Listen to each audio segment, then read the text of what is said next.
Here's my shed project. I've got 3 large boxes of parts, a total of like 730 pounds, I believe, 240 some pounds each. Box 1 is the flooring and probably some other things. Box 2 is the walls, and box 3 is the roof system.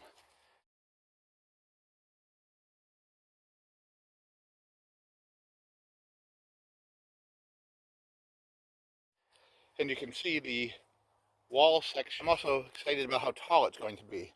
I'll be able to walk right into it without ducking or squatting down or bending over like I have to in my old metal shed. One of the things that adds some substantial time to the assembly project is trimming of the panels. The panels are made out of, I believe, injected molded plastic, or maybe some sort of vacuum form or pressed plastic, but either way, a lot of times you end up with overlapping plastic leakage, what we call in the manufacturing business flashing. And here's an example of flashing right here. You see how nice and smooth this corner is right here, nice and flat, but then it gets over here and there's this whole extra piece of flashing right there. That's going to keep the floor pieces from interlocking together properly. So we need to take a razor knife and trim that off so it's nice and smooth. And that can take a while on a project like this, because every piece has to be checked and done.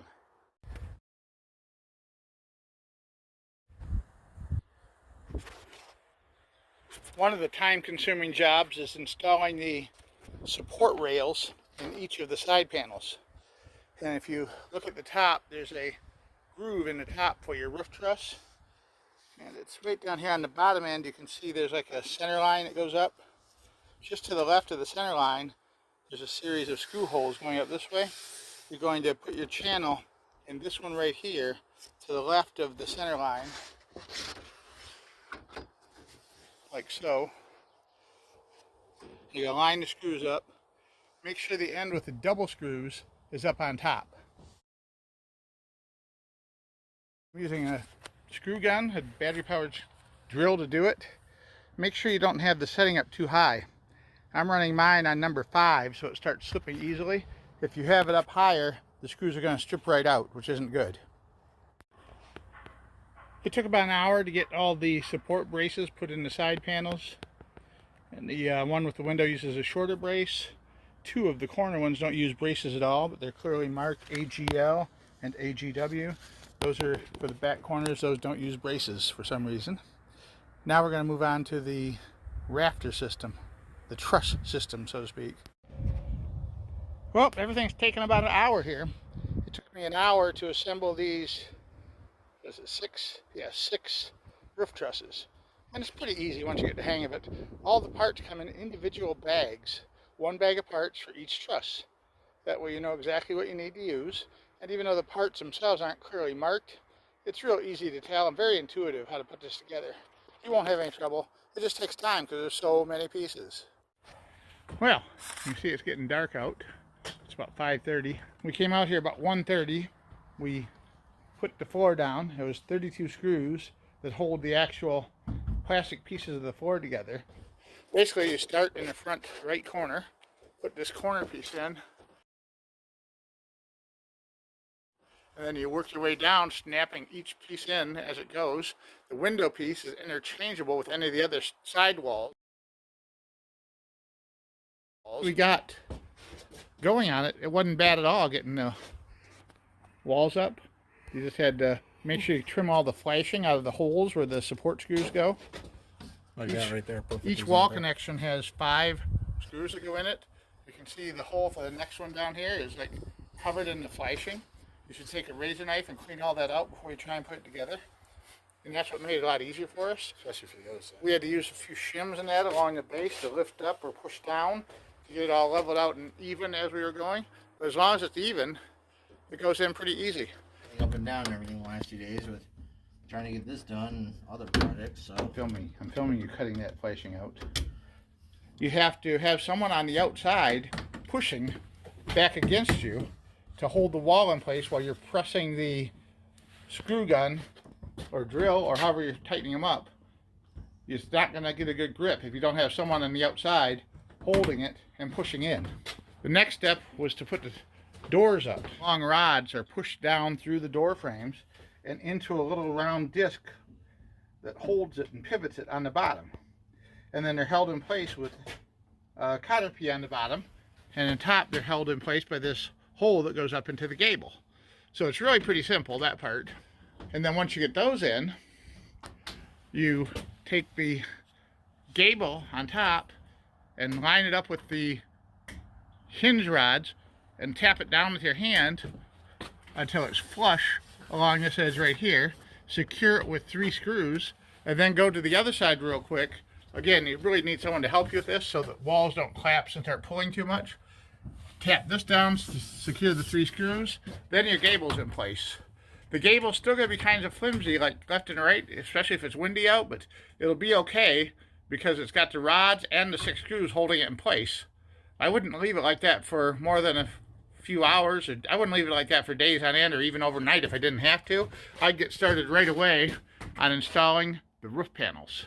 Now the roof panels are kind of tricky when you first try and do it because you don't really understand how everything lines up, and everything might be a little off on the alignment because of the way it's sitting, but it will all come into place as you start putting your roof panels on. You have someone on the outside lay the roof panel in place with the notched end up toward the peak of the roof, and on the bottom end there's 4 screws that go on an angle up through here. They're kind of hard to see because of their position here. What I did is I started with this bottom one into the gable because it was easy to see where it went, and there's actually a channel right here that the lip on the gable presses up into. So once I got that one on, I was able to pivot this back and forth and wiggle it a little bit, got all these lined up and pressed in. And then you have one coming up here, and again, there, and there. You could go ahead and do all 4 of them going up this way at first. That's what I did. And then you take that crossbar and you slip it sideways into that hole there. Swing it down so it's into the groove on this side, and then tighten and install and tighten this screw here. That'll bring your roof panel down and hold these weights. And these are weight dispersers, support rods. They're not tight or secured to anything. They catch the weight of snow or anything else that might be up on the roof and keep it from flexing those panels too much. These support cross members in, and I think I put them in upside down. I think the pointy side is supposed to go down and the hollowed out side is supposed to be flush with the ceiling panel. So I might have to change those, although it doesn't look like it really makes much difference. I mentioned that my foundation isn't 100% straight and true. Right around here it drops off a little bit, about an inch or so on the way back down, and that has caused the roof panels to be slightly out of alignment. You can see the gap there in that roof panel is about a 1/4 inch wider than it should be, and this one here is actually the same amount or a little more, which has caused this skylight panel not to fit down into place like it's supposed to. I got 3 of the screws in, holding it down so it keeps the water out. I mean, a little bit of rain dripping straight down would come in that tiny little hole the size of a pencil, but I'm not worried about it right now. What I'm going to do is, probably in the springtime, I'm going to get a pry bar under this side, a couple of pry bars, lift it up an inch or so, see if that pulls it back together here. I really think it will. I talked to the company about it. They thought so too. They said if not, I can get a hold of this truss right here and pull the truss backwards toward me, and that should cause the panel to slide back enough to line everything up like it's supposed to. One of the last steps in the process is putting the window in, and you know, that was confusing as heck for me. It showed him taking the plastic part, which is here with a little lip facing inward, and just sliding it right down into the grooves here on both sides. Well, I was terrified because you get right up here where the bottom of it is, right here. The top is way up here, flexing over. I was afraid it was going to break. So I took it inside, made sure it was nice and warm, watched the company video about it, and sure enough, that's how they did it. They lined it up here, got your edge right here where the retainer stops are at, and you push it right down into the track all the way to the bottom, and it stays inside of this retainer track all the way across. But the problem was flashing again. Just like we had with other issues, there was flashing right here where my finger is, right where that groove starts, the retainer groove. It was right there flashing, going outward, making the window opening too narrow. And you can see the marks there where I had to cut the flashing off. I'd had to do all 8 corners. So it's a nice little window. It provides a lot of light and a nice breeze too. I opened it up a little while ago, and there's a nice little breeze. It also comes with little locking strips on top on each side that screw into the wall. And what you do is you slide those over like that, and that keeps the window from being lifted up. The shelf is on the back. You can go anywhere where you have these double clip hooks on these poles going up the back. So that's like, bracket in to the hooks, just let it hang there on both of them. Then you bring the shelf board in with the flaps on the end facing upward.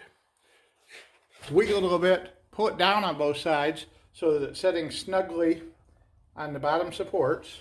Then when you do, it lines the holes in the side up with 2 of the holes in the side panel, and you secure the board to the side panel with 2 of the screws.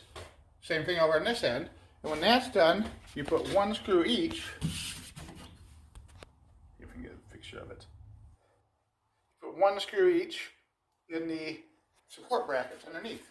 And then we also have 6 of these little hooks that you can hang anywhere where you see a fitting like this. And those fittings are rated for 7 pounds. So you don't want to put anything in there more than 7 pounds on this hook, or else you could damage the wall behind it or snap the hook off, which really wouldn't be that big of a deal. And these just pull up, pull in, easy to move around, put them anywhere you want, as long as there's the screw here, press it in, snap it down. They have extra hooks available on their website, on Amazon, and on Etsy. I see a lot of people are building their own different hooks and clips for these sheds on Etsy. So you can find all kinds of custom accessories and things that you might want to include in this. One of the issues I had was with the door latch mechanism. The left door, as you're facing it, was super easy to get on. I mean, you had the handle to screw on, it's just a dead handle. You had the lock bracket and the striker plate. And that's all there is, just long bolt goes through with some nuts on it. Pretty simple, that's all there is to that. This side was a little bit more complicated. You had to snap this knob into the active handle and then screw the whole thing into the wall just like the other side. But then once that's in, you have the latch mechanism and this mechanism. When you put it on, I screwed up first time. When you put it on, make sure that this L bracket here with the lock hole is facing outward and the lock hole is down. So that goes on from the outside. On the inside, you've got washers on top and bottom, then a barrel bolt to allow this to flex and not tighten up too tight here. And there's also a barrel bolt on the bottom, followed by this little L bracket inside, and then the 2 nuts. Tighten those down nice and snug, and then connect your return spring to the top and bottom here. And that's not a real strong spring. You can actually do it with your fingers. You don't need a special tool or pliers or anything. You can actually bend and pull that down with your fingers. And that's what makes the latch mechanism spring back down. That's the actual latch right there that rides on the striker plate and keeps the door closed. There we go.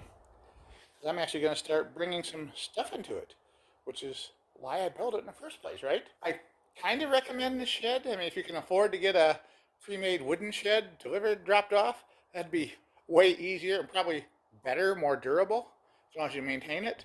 This one here is very low maintenance. It took us a long time to put it together.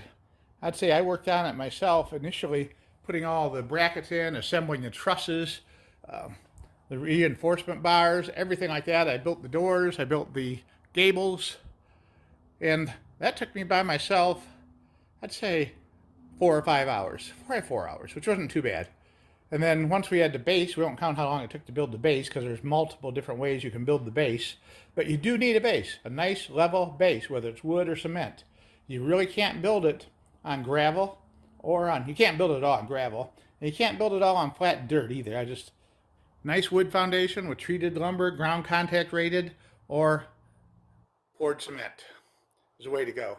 I would say 2 people who really study the instructions and are good at building things could do this in probably 5 or 6 hours once you get the foundation built.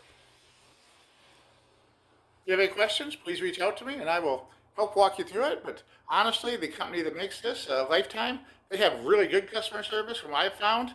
And they have videos online. If you comment on the video, they'll answer back within a day and tell you what advice there is and what you might be able to do differently. So this replaced my rusty old metal shed and a very, very ratty old wooden shed that sat here next to the metal shed. Looks really nice. Going to be part of my major yard renovation project this coming spring.